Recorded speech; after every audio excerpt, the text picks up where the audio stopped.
Hello बच्चों, let's discuss this question. The given figure shows lac operon and its functioning. Select the option which correctly labels A, B, X, Y and Z. हमको यहाँ पर A दिया गया है, B दिया गया है, X, Y और Z दिया गया है. हमको A, B, X, Y, Z को करेक्टली पहले मैच करना है और उनके बाद यहाँ पर जो हमको A, B, C, D दिया गया है उसमें से करेक्ट सेट को चुनना है. इस क्वेश्चन को सॉल्व करने का जो की कॉन्सेप्ट है वो है आपके लैक ओपेरॉन को समझना. तो आपको पता है लैक ओपेरॉन क्या है, आप ऐसे समझ सकते हो. Lac operon consists of one regulatory gene and three structural genes, one regulatory gene and three structural genes to regulate lactose metabolism. तो ये होता है बेसिकली लैक ओपेरॉन का डेफिनेशन. तो आपकी ये जो डायग्राम आपको दिया गया है यहाँ पर क्लियरली वो एनसीईआरटी का ही डायग्राम है और हमको बस एक एक करके सारी चीजों को आइडेंटिफाई करना है. ये जो आई यहाँ पर दिया गया है ये होता है आपका इनहिबिटर जीन. ये होता है इनहिबिटरी जीन. ये इनहिबिटरी जीन जो है वो कोड करेगा रिप्रेसर एमआरएनए को. और ये जो रिप्रेसर एमआरएनए है बहुत सेल्फ एक्सप्लेनेटरी चीज है. जब वो ट्रांसलेट होगा तो क्या दिखेगा? रिप्रेसर. इसको हम कहते हैं रिप्रेसर मॉलिक्यूल. तो हमारा जो ए है वो है रिप्रेसर. उसके बाद आप देख सकते हो कि अगर ये रिप्रेसर है, आपको पता है रिप्रेसर कहाँ जाके बाइंड करेगा? Repressor binds to operator. लेकिन इस डायग्राम में आपको क्लियरली दिख रहा है कि वो कहीं नहीं जा रहा है, मतलब वो इनएक्टिव हो गया. तो बी जो है बेसिकली वो एक ऐसी चीज है जो रिप्रेसर को इनएक्टिव कर सकती है.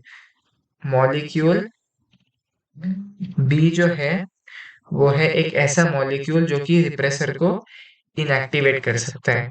Molecule that inactivates repressor. और ऐसे मॉलिक्यूल्स को हम क्या कहते हैं? इंड्यूसर. ऐसे मॉलिक्यूल्स को हम कहते हैं इंड्यूसर. और इस लैकोपेरॉन के केस में ये इंड्यूसर क्या होती है? लैक्टोस और एलोलैक्टोस.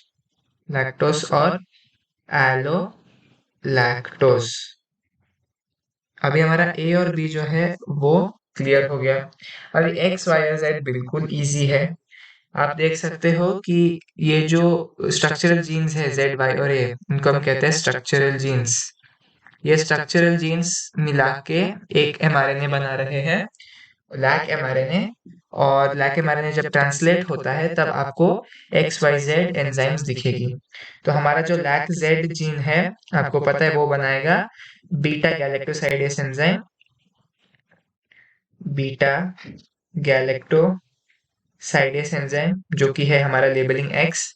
हमारा जो लैक वाई है वो इनडायरेक्टली कोड करता है आपके परनिएस एंजाइम को जो कि है वाई. और लैक ए जो है वो कोड करता है ट्रांस एसिटाइलेस एंजाइम को जो कि कोड करता है जेड. सॉरी जो कि आपका लेबलिंग है जेड. तो क्लियरली हमको ए मिल गया रिप्रेसर, बी मिल गया इंड्यूसर, एक्स मिल गया बीटा गैलेक्टोसाइडेस, वाई मिल गया परनिएस, जेड मिल गया ट्रांस एसिटाइलेस. तो चलिए हम मैच करते हैं. ए होना चाहिए रिप्रेसर, तो सी और डी ऑप्शंस यहीं पर एलिमिनेट हो जाते हैं. उसके बाद बी कहा गया इंड्यूसर, दोनों में ही इंड्यूसर है. एक्स में कहा गया है बीटा गैलेक्टोसाइडेस, इधर परनियस नहीं होना चाहिए, तो ये बी ऑप्शन भी गलत हो गया. वाई परनियस ठीक है, जेड ट्रांसएसिटाइलेस भी ठीक है, तो ये सही है. So the correct option to this question is option A repressor, B inducer, X beta galactosidase, Y permease and Z transacetylase. Hope you have understood it well. All the best.